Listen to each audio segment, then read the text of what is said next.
Wanasema ukistajabu ya Musa basi utayaona ya Firauni. Bana, hayawi hivi sasa yamekuwa huku mjini.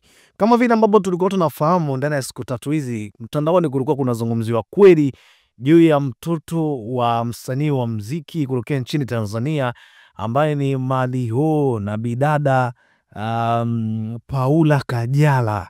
Walikuwa wanasherehekea mtoto wao kutimiza mwaka mmoja, na siku ya leo nilikuwa funga mwaka ya uwe dogo kuweza kutimiza mwaka mmoja. Princess Amara ni dogo ambaye kiukweli amekuja vizuri kweli kweli, yani mapokezi ya watu na wadau mbalimbali wameweza kufika kwenye event na matokeo makubwa yakienda kutokea, wasanii wakubwa na wengi wakienda kutumbuiza, na wote wameonyesha ukubwa wao ya kwamba wenyewe wanatisha, wenyewe wanaweza kwa namna gani bana.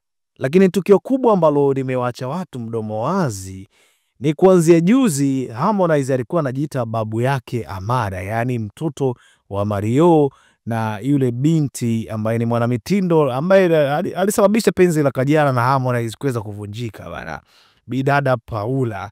Sasa kitu ambacho kilikuwa kimewauliza watu wengi ni kwamba inawezekana vipi Harmonize anajiita jina kama lile wakati Kajala tayari ameshaachana naye.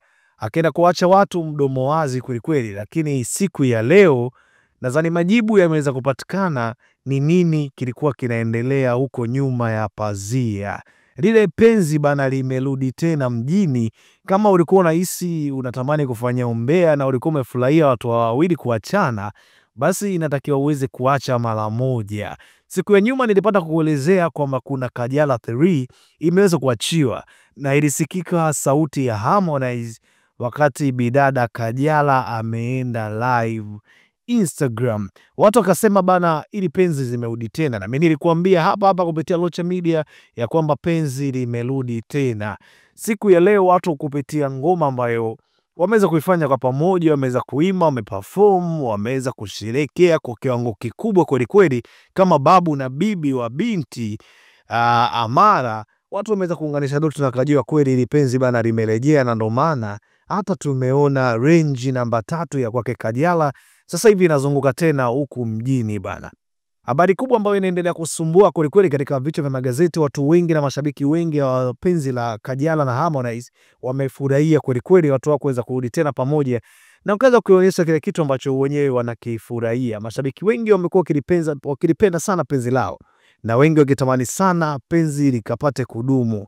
Lakini swali ambalo linabaki machoni na vichwani mwa watu wengi ni kwamba je, ili penzi litadumu tena kama vile mwanzoni, ama litakuwa kama vile mwanzoni ambavyo tulikuwa tunalitegemea? Basi usikae mbali na Locha Media, kwa sababu utakuwa tunakuletea updates na taarifa mbalimbali kuhusu penzi la hawa wawili, kama litadumu ama litakuwa namna gani.